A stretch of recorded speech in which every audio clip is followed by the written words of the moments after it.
সম্প্রতি নজির গড়ল হুগলির পুইনানের বিশ্ব ইজতেমা। আজ থেকে শুরু হলো ইজতেমা, শেষ হবে আগামী সোমবার ফজরের নামাজে আখেরি মোনাজাতের পর। লক্ষ লক্ষ মানুষ হাজির হয়েছেন ইজতেমায়। হুগলির পুলিশ জানিয়েছে আজ কমপক্ষে 20 লক্ষেরও বেশি ইসলাম ধর্মাবলম্বী মানুষ হাজির হয়েছেন। ইজতেমা গাহে তিল ধারণের জায়গা ছিল না, মানুষ 7 থেকে 8 কিলোমিটার দূর থেকে হাঁটছিলেন। এই লাখো লাখো মানুষের মধ্যে দিয়ে হিন্দু সম্প্রদায়ের মানুষেরা মরদেহ নিয়ে যাচ্ছিলেন শ্মশানে। বৃদ্ধর মৃত্যু হয় গতকাল রাতে। কোথাও কোনো ঝামেলা নেই, কটূক্তি নেই, বরং শ্মশান যাত্রীদের জন্য এই ঠাসা ভিড়ের মধ্যে দিয়েও জায়গা করে দিচ্ছেন ইসলাম ধর্মাবলম্বী মানুষরা।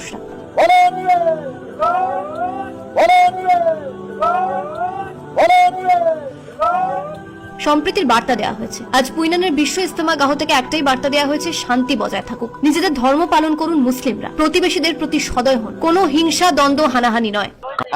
আমি যে ধর্মেই হোক সে নিজের নিজের ধর্ম নিয়ে ইবাদত করবে। যে ছবি দেখা গিয়েছিল ব্রিগেডে গীতা পাঠের অনুষ্ঠানে, সেই ছবি দেখা যায়নি বিশ্ব ইজতেমা গাহে। যে হুগলিতে এই বিশ্ব ইজতেমা হচ্ছে, সেই জেলারই আরামবাগের মুসলিম প্যাটিস বিক্রেতাকে বেধড়ক মারধর করেছেন এক বিজেপি নেতা। এই বিজেপি নেতাকে সংবর্ধনা দিয়েছিলেন শুভেন্দু অধিকারীরা। আর জুম্মার দিনে বিশ্ব ইজতেমা গাহে দেখা গেল অন্য ছবি। হিন্দু সম্প্রদায়ের মানুষ দেদার বিক্রি করছেন খাবার, কম্বল, টুপি। কেউ তাদের চোখ রাঙাচ্ছেন না, কেউ কটূক্তিও করছেন না। হ্যাঁ, তুমি তো একটা হিন্দু। হুম।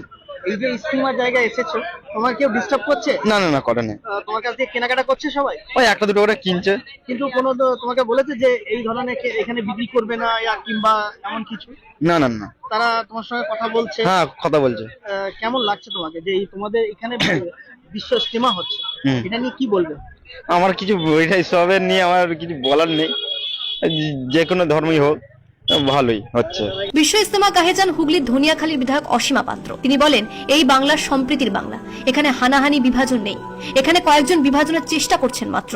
দু একজন টাকার কাছে বিক্রি হয়, কিন্তু মানুষ মেরুদণ্ড বিক্রি করে না। যে হানাহানি, যে বিভাজন বাংলাতে কেন সারা ভারতবর্ষে হচ্ছে, সারা ভারতবর্ষেও হচ্ছে, সেই বিভাজনের রাজনীতি কেউ চায় না। কি সংখ্যালঘুরা চায় না, কি হিন্দুরা চায় না, কি খ্রিস্টানরা চায় না, কেউ চায় না বিভাজনের রাজনীতি। আমি বারবার বলছি, এটা সম্প্রীতির বাংলা। এই সম্প্রীতির বাংলাতে কেউ দাঁত ফোটাতে পারবে না। দেশ বিদেশের